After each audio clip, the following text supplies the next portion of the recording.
Hey everybody, welcome back to another edition of PD and P-Dubs Unscripted. I'm joined by our praise team director here, Joe Latusik. Hi, everybody.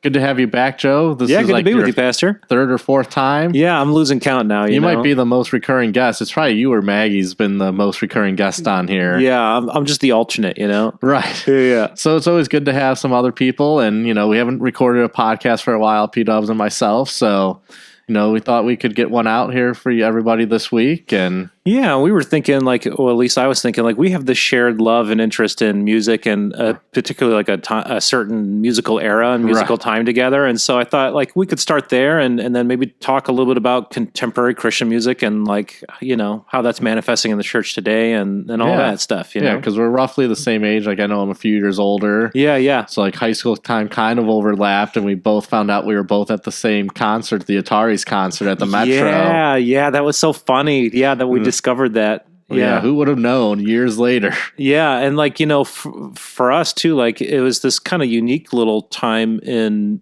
music history because punk rock has always by definition been underground stuff. Right. So there was just this little wave for a little while where it was in the public eye, and there was punk bands like Newfound Glory and the Ataris getting airtime on MTV when MTV was still a thing. You know? And showing music videos, actually. Yeah. And it's funny because it was that was the last dying gasp of MTV and music videos, and TRL was the early 2000s. Right. And that's why I always laugh every once in a while. It comes up on my Instagram reels that are this day on TRL, and they'll show the top 10 videos and they show little clips. I'm like, yep, I remember all those because it was late 90s, early 2000s, right in my high school days. 100%. My brother and I would come home after school and we would watch TRL every day. And it's weird now because young people aren't connected to music in the same way, but it was a shared cultural thing. Everyone knew what the top 10 was, and it's just very different now. There's so many options now and so many ways to stream and listen to music that it's very fragmented. You've got kids who don't know the artist from their other friend. You know what I mean? It's not just the old fogies anymore, as we're starting to slowly become, that are out of touch. Peers are out of touch with their peers because there's hundreds of thousands of options, right? And subgenres and And then you have things like SoundCloud where people can go on so-and-so SoundCloud, oh, you don't know so-and-so? Yeah, you don't know T-Rex 0156 exclamation point, and you're no, I've never heard of that. And I think that's the other... They play transient edge pop trance, and you're what is that even? Yeah, just give me one descriptor. Yeah. And I think that's the other thing, and I know we've talked about this in off air, is the whole idea of growing up, something about buying a CD, dealing with that stupid plastic to try to get off the top, popping the CD in the CD player in the car, thinking when you're 16 you get, gotta go to Best Buy, get the new album, and okay, we're just gonna start from the beginning. I don't want to hear the single, I just want to start from the beginning, see what it's like, listen to a full album through. But now with iTunes, Spotify, and all those different things, it is all playlist driven, and I'm just gonna maybe one song by this artist or this musician. I just listen to one song instead of listening to a full album. And even now, a lot of times, kids will be fans of a band on, say, Instagram, and they just hear choruses, right? Because it's weird how it's truncated. Because once iTunes became prevalent, the single became king, and so you could kind of be in the moment. But now it's down to bite-sized stuff. Even a lot of bands will see this is kind of the new model on social media is they'll release their single, but then all of their social media videos, it might just be the same part of the chorus or the same part of the song, but they shoot 30 different videos of it. It's here's us singing the chorus in a barn. Here's us singing the chorus in the forest. And it's just all promo driven. So it's funny. There's people now, young kids that will go to concerts to hear a band, and they really only know them from a TikTok video, and they just know a chorus. It's very bizarre. That's crazy. I remember, I think it was 2 years ago, because I think it was the 8th grade class from 2 years ago from Emmanuel. They were talking about we Last Kiss by Pearl Jam, because I guess that was trending on Instagram or TikTok. There you go. It just becomes and I think that's the big thing now is you do see a lot of the younger generation seeing music maybe we listened to or previous generations where they know the song because it's in TikTok videos. Yeah. That's the shared cultural touchstone now, right? Is Reels and Instagram and TikTok and But like, there are kids who know Michael Jordan only through the crying meme, right? So like, if you're an older person, you probably don't know what we're talking about, but like for younger people, like memes are short, bite-sized ideas. They're often comical. It's usually an image with some text. And like, there is an image of Michael Jordan who cried during an interview, during an emotional moment. And people have turned that into a meme and they write funny things underneath it. But like, there was a kid once where I forget where we were, what we were talking about, but we were talking about Michael Jordan, and then we showed him a picture and he was like, "Oh, that's the crying meme guy." And it's like, no, he's not the crying meme guy. That is the GOAT. Yeah. But it's that kind of ties to, like, this morning I was listening to one of the podcasts I listened to, and on Tuesdays they release a draft.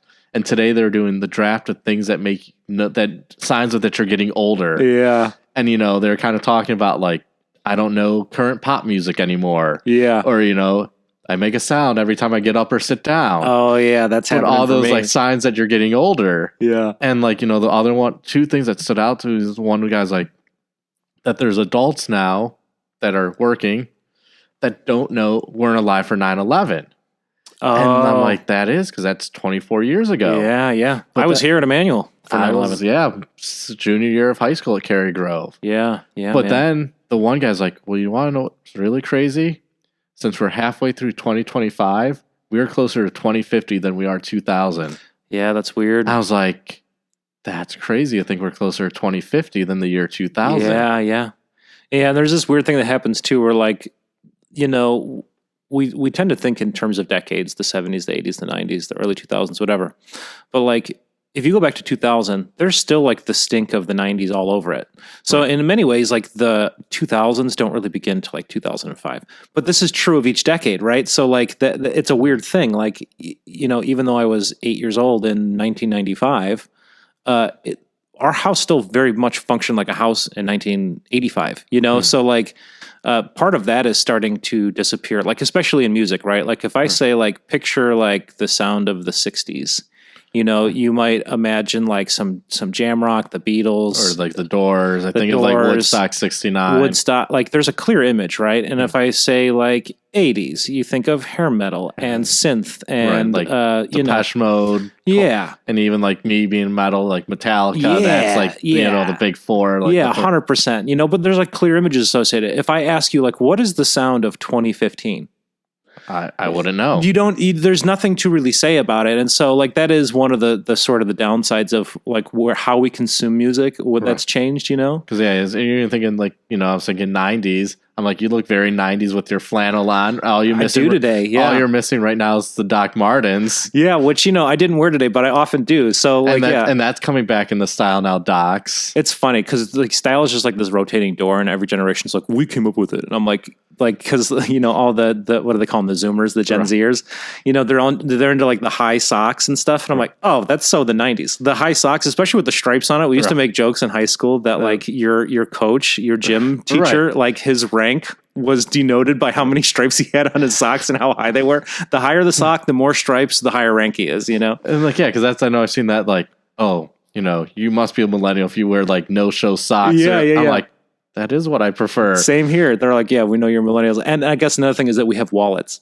Oh, well, see, I kind of adapted. I have one of the Ridge wallets. I've got something similar to that. One of like these types. Which, which I like. Thin and compact. And like people have teased me forever for like having a purse or a satchel, but I don't care. Like at some point I decided like once cell phones became bigger and more ubiquitous, I was fine with just a wallet in my pocket. But then once it became wallet, keys, phone, like whatever, change and stuff, like I was like, I'm over this. That's when I started like just carrying like basically a purse. Like you got to have a place to put your stuff. Yeah, like I've gone to this, and like Pastor and I've joked about this, about like him having a Costanza wallet from Seinfeld reference, where it's just everything's in there and you're like sitting like unbalanced. It's not good for your spine. I guess they've done studies on this. So like sitting on that over years, like it actually changes the tilt of your spine and how you sit, because you have to compensate for like 3 inches of whatever you're sitting on. Which is crazy, because like with this one now, like I keep it in my front pocket because wouldn't be comfortable to sit on. Yeah. But I'm like, initially I was like, well, I like that in my front pocket. Yeah. But now I'm like, I love it because, like, you know, you sit balance. Yeah. And I'm like, I don't think I have to worry about somebody stealing my wallet from me because if it's in my front pocket, I'm going to notice that a lot more. It's nice to have that. And it's the same thing with the satchel. Like, my friends still give me crap for it, but it's one of those things. It's starting to, like, become a thing now. I'm seeing more men wearing crossbodies and whatever. So I'm going to have to find a new thing to do now that, like, it's becoming ubiquitous. You don't want to be trendy. Yeah, I like to zig when everyone zags kind of thing, you know? So, like, I don't have a problem with the satchel. But when people give me a hard time with it, or they're very careful to call it like a man's purse. I'm like, you can just call it a purse. It's okay. Like, by the way, like every man before 1888 carried something like this. Right. Like the jeans that you wear weren't around until the gold rush. So like we had the fanny packs. Yeah, or you think of like probably like our generation, like cargo shorts. Like now that's like a full holic. You don't wear cargo shorts. Or I know even some of the youth are like, oh, I could tell it was you because your shorts were below your knees. I'm like, I don't like shorts really above my knees. I'm like, nobody needs to see that. I like longer shorts. I do, as an adult, like shorts above my knee. As a kid, I wanted them really long. But I never liked, with cargo shorts, the feeling of like, once you get your keys in your wallet in one of those things, that leg is like heavy and swinging weird, and then it's open and it's like sagging the pocket. Like, it just doesn't look good. But yeah, like it is funny, those little things that are like tells of our age and generation. But like, I don't know, one of the weirder things about getting older is like, you don't perceive yourself as really getting older. So like a big thing for me, I remember one time talking to one of our high school students at our studio, and I had mentioned something about Chris Farley, and she kind of looked at me funny, and I was like, do you know who Chris Farley is? And she was like, no. And I was like, oh my God, I feel old. I'm getting old. And I was only, 25 at the time. Right.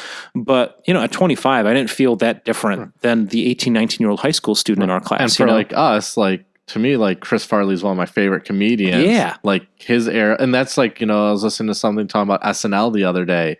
And they're like, you know, every generation's like, our era is the best era of SNL, Saturday Night Live. Yeah. Because I'm like, I think Saturday Night Live is horrible now. It's been dead for like almost 3 decades. But I'm like, I go back to like my favorite era is that 90s with like Chris Farley. Like that is like my favorite person on SNL is Chris Farley. And I mean, I love others like Phil Hartman. That's a great era, man. But I think of that era, but that's that time where you get into Saturday Night Live is that like, you know, 10-year-old to early teenage years, which would have been that Farley Sandler era. Yeah, that was such a great era. And I love and appreciate, respect all those eras. Sometime after the 90s, like, SNL went into decline. Right. SNL in many ways is a testament to like nostalgia and how much we love to hang on to stuff. And like that's maybe an unkind view, but like to me, like they're only still around because people have fond feelings for the first 3 decades. Like, you know, but maybe like the younger generations looks at like the SNL we would have loved and be like, this is stupid. It's not funny because it's not relevant. Yeah. I'm like, I don't know, Matt Foley, motivational speaker. That always plays to me. That's hard to beat, man. Like, that's hard to beat. But that like difference or that feeling of like, I remember, I think it was at my first church, we were playing Apples to Apples. Okay. And one of the cards was like Danny DeVito. And the kids were like, who's Danny DeVito? Yeah. I'm like, really? I talk about this often is that like, because we all media was, you know, controlled by 4 or 5 sources, right? You had like the news, you had TV, and then you had whatever was on the radio or MTV. Right. There was like a handful of ways that we consumed stuff. And again, it was just controlled by the entertainment industry. So like we all had a shared cultural experience. So it didn't matter that like, say, Bruce Willis was famous for moonlighting in the 70s. In the 90s, when I was a kid, I knew who Bruce Willis was, even though he was a full generation removed from me. That's not true for our kids today. Like stars from just a generation ago, they have no idea. Like there are young people who they have no idea who Miley Cyrus is. That's still like a new person in my mind. Yeah, I'm like she's not that old, right? You know, she's a pop. Like I think she's barely 30. I don't know, but like, but because there's so many ways to consume media now, there's nothing that's forcing everyone to be looking at the same stuff at the same time. Right. And so again, like I knew who Archie Bunker was, even though I didn't watch stuff from the 50s and 60s, but when that stuff was on in our house, I saw it. There's so many options now between Netflix and like whatever else that like, young kids, they just don't know. There's not like the 100 staple actors that are famous that everyone knows anymore. There's like 200,000 mini celebrities that are scattered between YouTube and various platforms. And that's what I was going to say. It's TikTok and YouTube. I was like, really? They're famous because they're on TikTok? Yeah.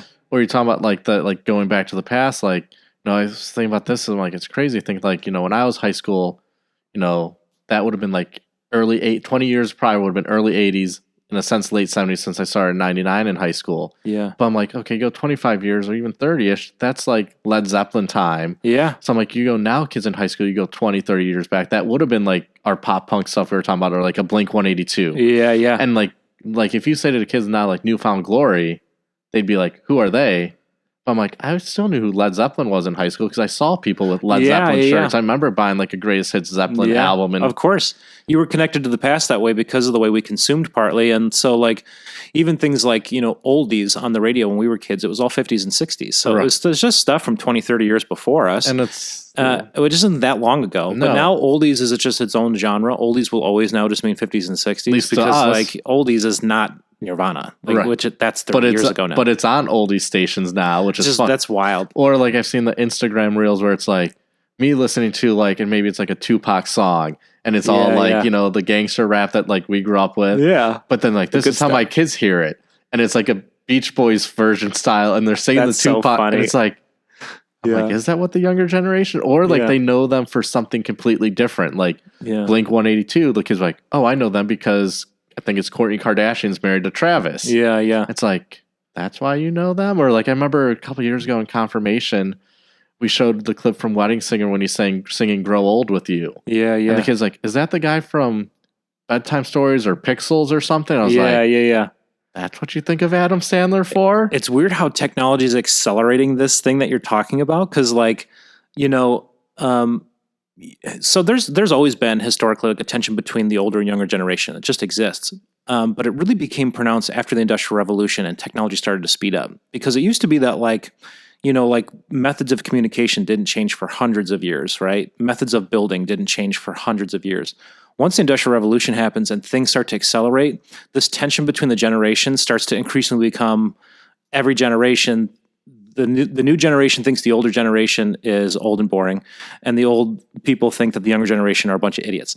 And so this has now accelerated to where instead of it being every generational, which used to be like 20, 40 years, now it's like intergenerational. You will see micro trends within it's a generation. And so something that was just like cool 5 years ago is now being treated, you know what I mean? It's being treated like the thing that was 20 years. It's shrunk because things change so fast. So I wonder, like, when we hit a singularity point where, like, you know what I mean? Like, things just change so rapidly that I think we're almost there. We're like, you just can't keep up with anything. And so, because like everybody's out of touch then. And everybody has their own platforms now. Because like you think about like my college years, probably your high school, like having a Zanga or a MySpace, which was like the first kind of, in a sense, forms of social media. Yeah. Where even like Facebook, you had to have a college email with the edu at the end. Right. But now anybody can have it, so you have your own platform, so you can do whatever, and now kids think of it as like the old people app, right? Isn't that funny? Yeah, I'm like, that was the hip thing in college. Well, because like we were the college age students that got on there, and right then away. And then once they got rid of the email barrier, everybody got on. And then parents started to notice, like, if I want to see pictures of my grandkids and get invited to the picnic, I should take a look at this face page thing. Right. Because that's what, my niece is always telling me about.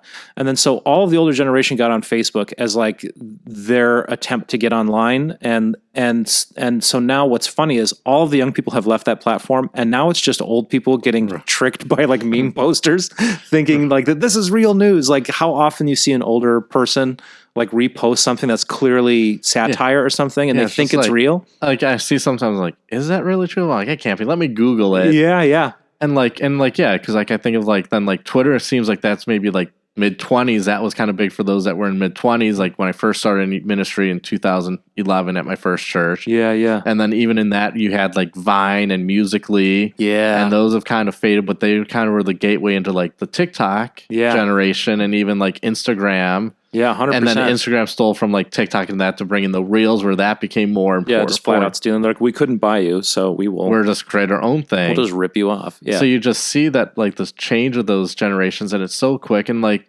you have so much more easier access to create your own platform. Like you think about 30 years ago, would you have something on your computer like GarageBand where you could create your own music? Yeah. Or like the accessibility you have like a cell phone where you can make your own videos and have video editing programs. I mean, like iMovie that's a pretty good quality. Yeah. And if you want to pay a little bit more, you can get Final Cut, which is very movie quality editing software. Oh, it's one of the industry standards. You know, there's entire movie studios that use Final Cut as an editing tool for sure. Yeah. So like, you know, years prior, that would have been like only the top movie studios had that quality. Yeah. And so now you have all this access to create your own thing. Yeah. And this rapid changing. And you see that even, you know, bringing it back to the church, like you see that differently, like what people are looking for in like worship and in their thing. Like, you know, you have that seeker generation. Yeah. You had that era when like the dramas and skits were like, that's what people wanted, like that church drama. Yeah. Yeah.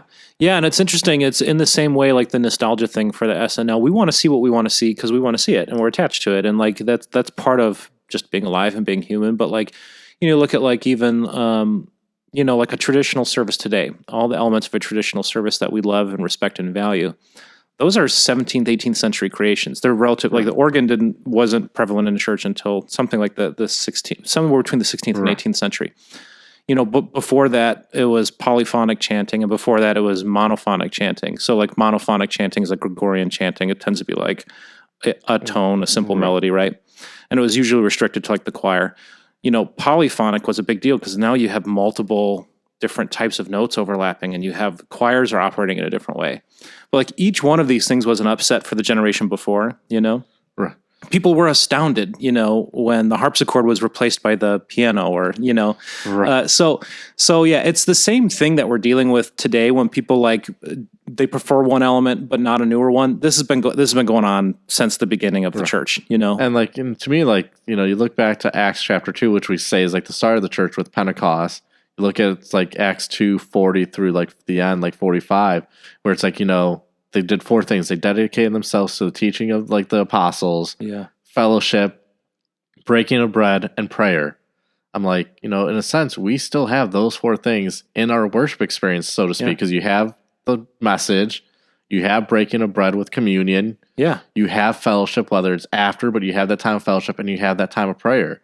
Those are the 4 things that they centered the church around there in Acts chapter 2, and we still have those to me as the core part, but how you accomplish those things look differently.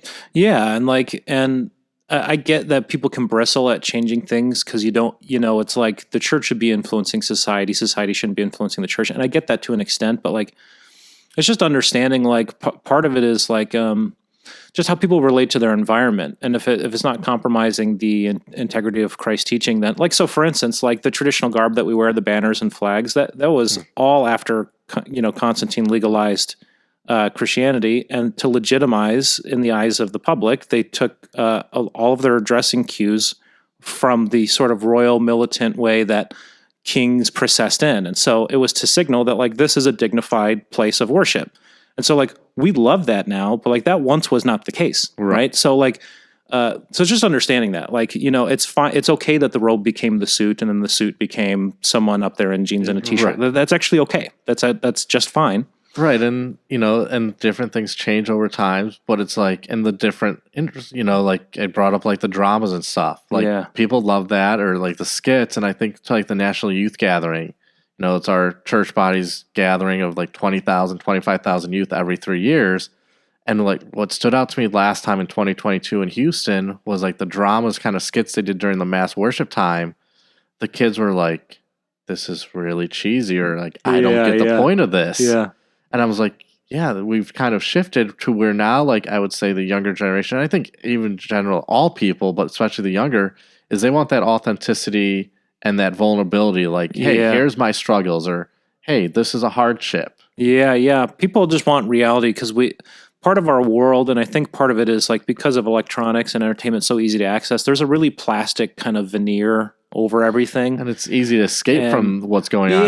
Yeah. And so there is like a lack of reality in our day-to-day reality now, which is weird. You know, it's kind of like I call it like the sitcom effect. Like, you know how like sitcoms, like, you know, I love a show like Friends or something, but it's like conflict resolution. Like, and that is always the thing. And like our brains love that, but like that's rarely how it works in real life. You got a conflict with a friend. Sometimes it plays out over weeks, months, years. Right. It's not wrapped up in 22 minutes. And everyone learns their lesson and is like high fives at the end in slow motion, you know? And because life isn't always wrapped up. And I think maybe that's one of the reasons why I like the movie La La Land a lot. Like, I don't know if you've ever seen it. I haven't, but my wife has. But like, it's Emma Stone and Ryan Gosling, they fall in love, date, and then they end up kind of breaking up because of like different life goals, so to speak. Yeah. And then at the end, they see each other and it goes into this like fast forwarding like through their life where they're together, married, happy, kids. And then it snaps out of that. And you see that they're actually not together. She married somebody else, and he's doing his music thing. Yeah. I'm like, I think I'd really like that ending because it's not a happy ending for what you expect. But I'm like, that's probably more realistic. Yeah. It's more real world, actually. Yeah, that's where, like, like really good high art is like actually important for the world. And like, don't get me wrong, like the casual novelty art, that's fine too. Like there's nothing actually wrong with that. There's a place for like watching a Friends or yeah. Like not everything has to be like a Miyazaki like perfect storytelling masterpiece. Although I am a big Miyazaki fan. That's like emotionally heavy to like be consuming stuff like that all the time. But yeah, like we have such access to kind of like popcorn entertainment now. Right. And there's again so much, especially with influencers. There's like the influencer speak and the up talk, and like it's very just like this is not how people talk. Right. I know this is not how people talk. Yeah, and I guess I just don't get that influencer culture because I'm like, I don't care what they enjoy. Like I look at like my favorite bands or like actors or movies. I'm like, I don't care if they say, oh, you need to buy this product. I'm like yeah, I don't care. Whatever. Yeah. Like the only thing like, and I know we've talked about this is like. Growing up, when you look through, when you actually got a book with your CD, like the little book jacket, they're thinking this band or this band. Oh, I might check that band out because they're friends. Yeah. But you don't have that. It's like that maybe be, I guess, influencer culture, but it's not like it is now where it's like, oh, well, so-and-so did this or they wore this or said this or like this. So now I got to go get this. Yeah. I think you and I were like the last generation to witness a music scene. Mm-hmm. There are, I guess, you can make arguments that there's still music scenes. I guess technically, there's little like, but like the way I would describe a scene for someone who's not like familiar with that terminology is like, Seattle in the 90s was a scene. Like not only was grunge born there, but a whole new thing was happening musically there. And it didn't just affect music. It was style of clothes. Yeah, it affected culture. It affected everything. And so we were the last generation to sort of see that. Our scene in the late 90s, early 2000s, the indie pop punk scene that grew into what it grew into in the early 2000s. So much of it was Midwestern focused. Like I think we talked about this. Like I played more gigs at the VA Hall at Knights of Columbus, than maybe any other venue, but like so many bands came out of that, like Fall Out Boy, which is now like an old band, and right.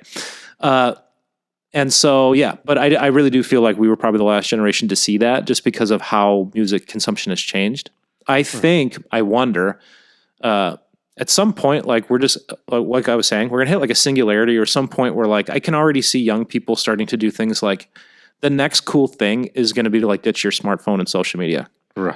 Because like young people are always trying to like define themselves in opposition to the current trend. And like the current trend is like to be completely absorbed in your phone and social media.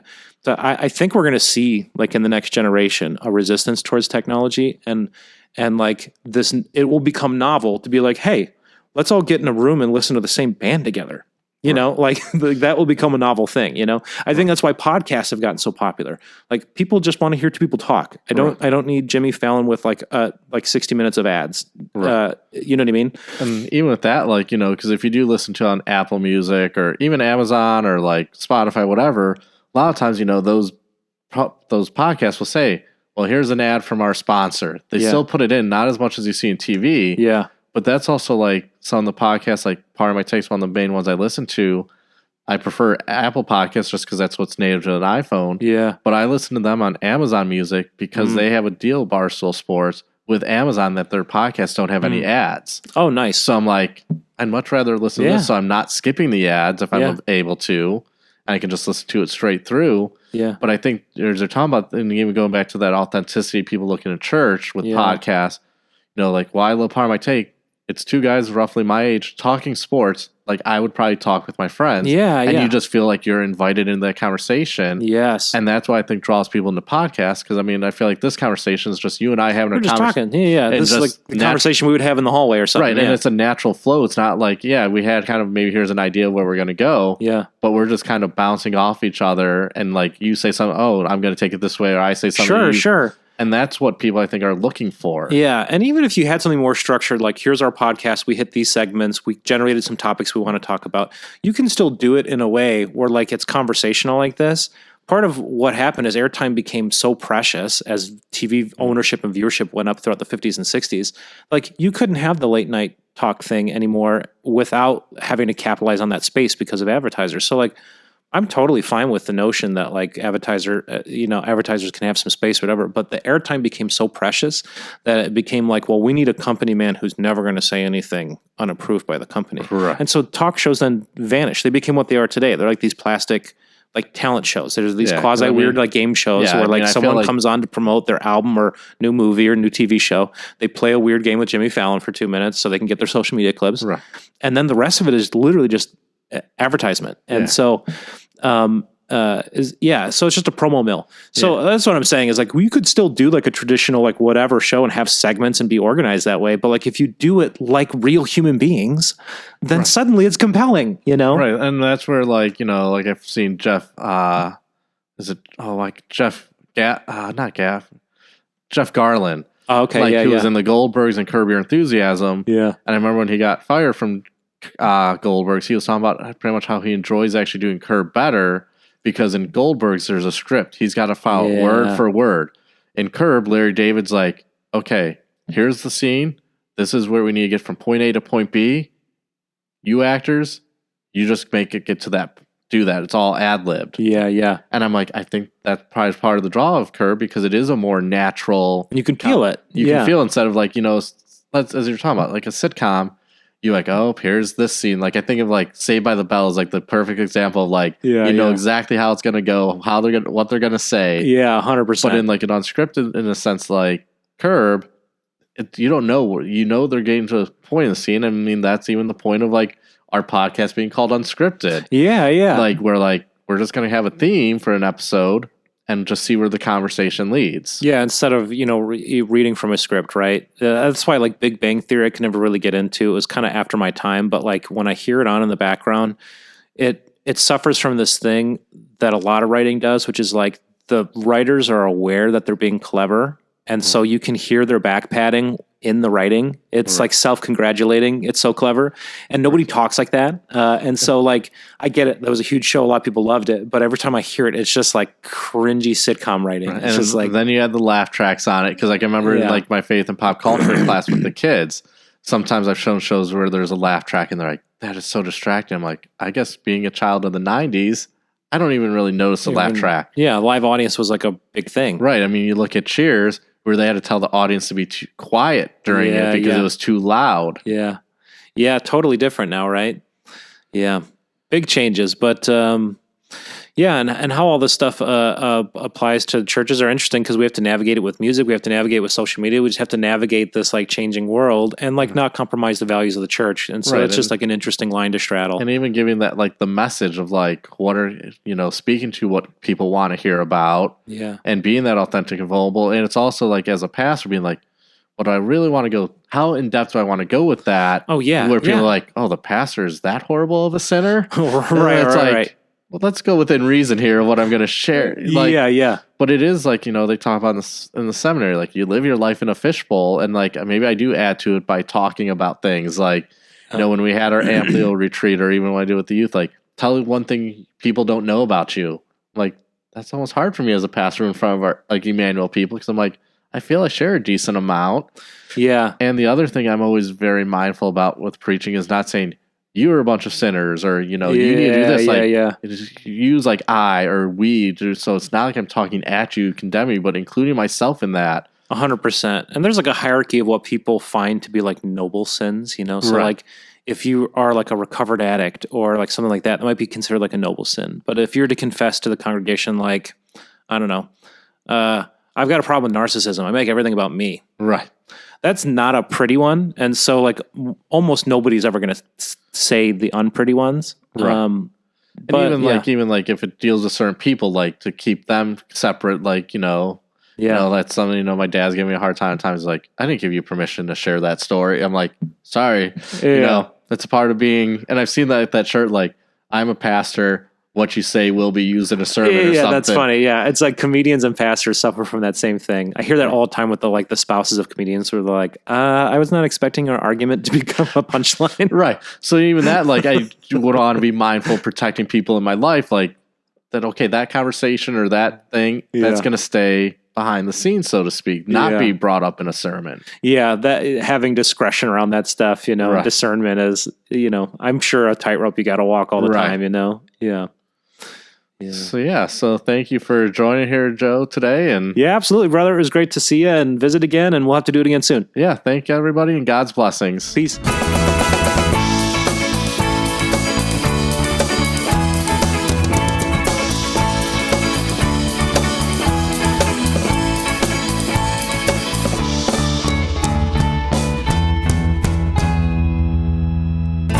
PD and P-Dubs, unscripted.